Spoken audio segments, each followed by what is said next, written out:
Hey guys, welcome to अपनी पाठशाला। अपनी पाठशाला में मैं संजीव कुमार आप सभी प्रिय छात्र छात्राओं का स्वागत करता हूं। आज की इस वीडियो में हम बात करने वाले हैं इंडियन सिविलाइजेशन एंड कल्चर के समरी को हम आपके लिए लेकर आए हैं।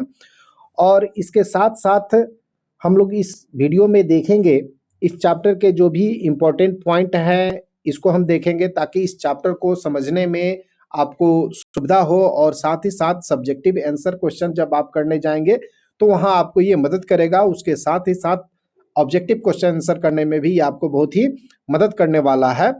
और इसमें जो समरी मैं आपके लिए लेकर आया हूं, तो ये समस्या होती है कि जब बच्चे एक बार पढ़ तो लेते हैं लेकिन उसको लंबे समय तक याद नहीं कर पाते हैं, रख नहीं पाते हैं, क्योंकि वो उसका हिंदी में मतलब नहीं समझ पाते हैं, जिसके कारण वो याद नहीं रख पाते हैं। तो इन समस्या को दूर करने के लिए आपको मैं इसके सामने समरी के ठीक सामने मैं हिंदी में आपको ट्रांसलेट भी कर रहा हूं, और जो आपको लंबे समय तक याद कर रखने में मदद करेगा। तो चलिए बिना देर किए हुए वीडियो की शुरुआत करते हैं। यदि आप चैनल पर नए हैं तो निश्चित रूप से चैनल को सब्सक्राइब कर दे, बेल आइकन को दबा दे, वीडियो को लाइक और शेयर कर दे। तो चलिए शुरू करते हैं। In Indian civilization and culture, Mahatma Gandhi talked about the ancient civilization that elevate moral beings. भारतीय सभ्यता और संस्कृति में, यानी ये चैप्टर में महात्मा गांधी प्राचीन सभ्यता के बारे में बात कर रहे हैं जो नैतिकता को बढ़ावा देता है। यानी हमारी जो इंडियन सिविलाइजेशन है ना, वो नैतिकता का बढ़ावा देता है। Opinion of the writers is that nothing can equal the seed sown by our ancestors। और इसमें लेखक कहते हैं कि जो पूर्वजों ने हम बीज बोया है उस बीज के बराबरी कुछ नहीं कर सकता। यानी जो इंडियन सिविलाइजेशन का नींव रखा है हमारे पूर्वजों ने, उसकी बराबरी कोई अदर नहीं कर सकता। Other civilization lost their glory. अन्य सभ्यताओं ने अपनी महिमा खो दी है, अपना ग्लोरी खो दिया है, अपना वैभव खो दिया है। The splendour of Indian civilization, लेकिन भारतीय सभ्यता और संस्कृति की शान अभी भी क्या है? अडिग है। कल्चर इज स्टिल इमूवेबल, यानी आज भी भारतीय सभ्यता का जो वैभव है वो अडिग है, अचल है। Civilization is the mode of conduct, ये मेड हो गया है, इसको मोड करिएगा, MODE mode. Civilization is the mode of conduct which shows us the path of duty. और सभ्यता जो है ना, वो आचरण की वह विधा है जो हमें कर्तव्य का मार्ग दिखाती है। इट मीन्स सभ्यता का मतलब ही होता है कि जो वो आपको कर्तव्य का रास्ता दिखाए। अगर जो सभ्यता आपको कर्तव्य का रास्ता नहीं दिखा रही है, इट मीन्स वो सिविलाइजेशन नहीं है। Indian civilization is different from European civilization, as for the Indian civilization is based on spiritualism and belief on God। क्या कह रहे हैं कि भारतीय सभ्यता जो है ना, यूरोपियन सभ्यता से अलग है। जैसे कि भारतीय सभ्यता अध्यात्मवाद और भगवान पे विश्वास पे आधारित है, यानी स्पिरिचुअलिज्म और बिलीफ पे, भगवान पे बिलीफ पे, ईश्वर पे बिलीफ पे, विश्वास पे आधारित है। वहीं हम बात करें यूरोपियन सभ्यता की, तो यूरोपियन सभ्यता जो है ना, European civilization is based on materialism, और यूरोपियन सभ्यता जो है ना वो भौतिकवाद पे आधारित है। जबकि हमारी भारतीय सभ्यता जो है वो स्पिरिचुअलिज्म और बिलीव ऑन गॉड पे बेस्ड है, आधारित है। आगे देखेंगे, महात्मा गांधी सेज दैट, और इसी को लेकर महात्मा गांधी कहते हैं कि Indian civilization is the source of excellence. यानी महात्मा गांधी कहते हैं कि भारतीय सभ्यता जो है ना वो उत्कृष्टता का एक स्रोत है। इट प्रोपगेट मोरल बीइंग्स, यानी भारतीय सभ्यता जो है ना वो नैतिकता का प्रचार करता है। वेयर एज, जबकि वेस्टर्न सिविलाइजेशन इमोरलिटी, जबकि जो पश्चिमी सभ्यता है वो अनैतिकता का प्रचार प्रसार करती है। तो कई मायने में हमारी जो भारतीय सभ्यता है वो बहुत ही बेहतर है वेस्टर्न सिविलाइजेशन से। तो चलिए आगे देखते हैं। So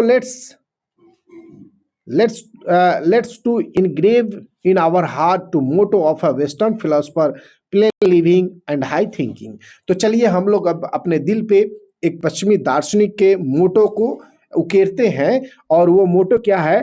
plane living high thinking, यानी सादा जीवन उच्च विचार होना चाहिए। यही सिविलाइजेशन का मतलब है। ये रहा आपका समरी, जो ये समरी आपका 5 नंबर का होगा। तो आप हिंदी में इसको समझकर निश्चित रूप से आशा है कि जो लंबे समय तक इसको याद रख पाएंगे। तो चलिए अब बात कर लेते हैं हम लोग इसके कुछ इंपॉर्टेंट पॉइंट की, जो आपको सब्जेक्टिव आंसर क्वेश्चन करने में बहुत ही मदद करने वाला है। तो चलिए इसमें देखते हैं कि Indian civilisation and culture is written by Mahatma Gandhi. तो सबसे पहले ये आप जानिए कि जी ये जो चैप्टर है इंडियन सिविलाइजेशन एंड कल्चर, इसको लिखा है महात्मा गांधी ने, और इनका डेट ऑफ बर्थ और आपको इनकी मृत्यु का दिन भी आपको याद रखना होगा। 1869 में इनका जन्म होता है और 1948 में इनकी मृत्यु हो जाती है। अगला है Indian civilization is not to be beaten in the world, यानी भारतीय सभ्यता जो है दुनिया में कभी भी पराजित नहीं हुआ है। Pharaoh was ruler of Egypt, Pharaoh जो था वो इजिप्ट का शासक था। The people of Europe learn their lesson from the writings of the man of Greece, और यूरोप के जो लोग हैं वो ग्रीस के मनुष्यों द्वारा लिखे गए लेखों से अपना पाठ सीखते थे, अपना लेसन वो लर्न करते थे, सीखते थे। India remains immovable and that is it's glory, और भारत जो है ना आज भी अडिग है, यानी भारतीय सभ्यता आज भी अडिग है और यही इसका वैभव है, यही इसका ग्लोरी है। Gujarati equivalent for civilization means good conduct, यानी गुजराती लोग की बात करें तो गुजरातियों के लिए सभ्यता का अर्थ ही होता है गुड कंडक्ट, यानी अच्छा आचरण। यानी अच्छा आचरण है तो आपकी सभ्यता ठीक है, अदरवाइज आप की सभ्यता ठीक नहीं है, यानी आप अनसिविलाइज्ड हैं। अगला है mind is a restless bird which always remains unsatisfied, यानी दिमाग जो है एक अशांत चिड़िया है जो हमेशा असंतुष्ट रहती है, यानी दिमाग कभी भी संतुष्ट नहीं रह सकता, यानी एक जब तक आप सेटिस्फेक्शन आपके अंदर नहीं होगा तब तक आप संतुष्ट नहीं होंगे। The western civilization has tendency to privilege materiality, लेकिन पश्चिमी सभ्यता जो है ना वो भौतिकता को विशेषाधिकार देने की प्रवृत्ति है, यानी इसमें भौतिकवाद को बढ़ावा दिया जाता है वेस्टर्न सिविलाइजेशन में। Indian civilization elevate the moral beings based on believe in God, भारतीय सभ्यता जो है वो आपको मोरल बीइंग्स को यानी नैतिकता को बढ़ावा देता है और ईश्वर में विश्वास पे आधारित है, यानी भारतीय सभ्यता में ईश्वर में विश्वास किया जाता है, जबकि वेस्टर्न सिविलाइजेशन की बात करें तो वो गॉड में बिलीव नहीं करता। Modern civilization is mainly the worship of material, और आधुनिक सभ्यता जो है वो मुख्यतः भौतिकवाद की पूजा करता है। अगला पॉइंट है modern civilization is based on materiality, यानी आधुनिक सभ्यता जो है वो भौतिकवाद पे आधारित है। According to Gandhi ji large city were a snare, Gandhi ji के अनुसार बड़े जो शहर थे वो जाल थे, यानी जो कोई भी इस बड़े शहर में जाता है वो वहां उस जाल में फंस जाता है। My experiment with truth is the autobiography of M Gandhi, यानी सत्य के साथ मेरा प्रयोग महात्मा गांधी की आत्मजीवनी है। इसको भी आप याद रखेंगे, ये निश्चित रूप से आपको ऑब्जेक्टिव में पूछे जा सकते हैं। Mahatma Gandhi was more spiritual leader than a politician, Mahatma Gandhi जो थे वो एक राजनेता से ज्यादा आध्यात्मिक नेता थे। Our ancestors forefathers enjoyed true home rule, हमारे पूर्वजों ने सच्चे गृह शासन का आनंद लिया है। Civilisation point out to man the path of duty, सभ्यता मनुष्य को कर्तव्य का मार्ग दिखाती है। Happiness is the mental condition, खुशी एक मानसिक स्थिति है। Our ancestors dissuaded us from luxury and pleasure, हमारे पूर्वजों ने हमें विलासता और आनंद से विमुख किया था, दूर रखा था, क्योंकि वो जानते थे कि ये जो लग्जरी है और विलासता जो है ना वो हमारी सभ्यता के लिए बहुत ही नुकसानदायक है, इसलिए हमारे पूर्वजों ने हमें विलासता और आनंद से दूर रखा था। Kings and their swords were inferior to the swords of इथनिक, राजा और उनकी तलवारें नैतिकता के तलवार से भी कमजोर है, ठीक है ना, यानी राजा की जो तलवार है ना वो नैतिकता हमारे ग्रंथों हमारे सभ्यता के तलवार के आगे बहुत ही कमजोर थी। गिवंस इज एसोसिएटेड विथ इटली, यानी गिवंस का संबंध जो है ना वो इटली से है। Mahatma Gandhi is no hater of the west and he used as chief weapons truth and non violence, यानी महात्मा गांधी जो थे ना वो पश्चिमी लोगों से नफरत नहीं किया करते थे, लेकिन उन्होंने सत्य और अहिंसा को अपने मुख्य हथियार के रूप में इस्तेमाल किया भारत को आज़ादी दिलाने में, और कमजोर वर्ग को न्याय दिलाने में। Civilization is the state of development of people, यानी सिविलाइजेशन का अर्थ ही है क्या, जिन लोगों की विकास की स्थिति, यानी कोई भी सिविलाइजेशन ये लोगों के विकास को बढ़ावा देने का बात करता है, खास करके हमारी Indian civilization. Our forefathers did not invent machinery because these would have made us lazy, यानी हमारे पूर्वजों ने मशीनरी का, ये मशीनों का आविष्कार इसलिए नहीं किया क्योंकि वो चाहते थे कि जब हम आलसी न हो। अगला है the world famous Attic civilization is in Greece, विश्व प्रसिद्ध जो एटिक सभ्यता है वो ग्रीस में है, इसको भी आप याद रखेंगे। The value of Indian civilization are glittering even today, भारतीय सभ्यता के जो मूल्य हैं आज भी जगमगा रहे हैं, चमक रहे हैं। Sacrifice is the soul aim of our rishis, यानी हमारे ऋषियों का एकमात्र उद्देश्य क्या है, त्याग है।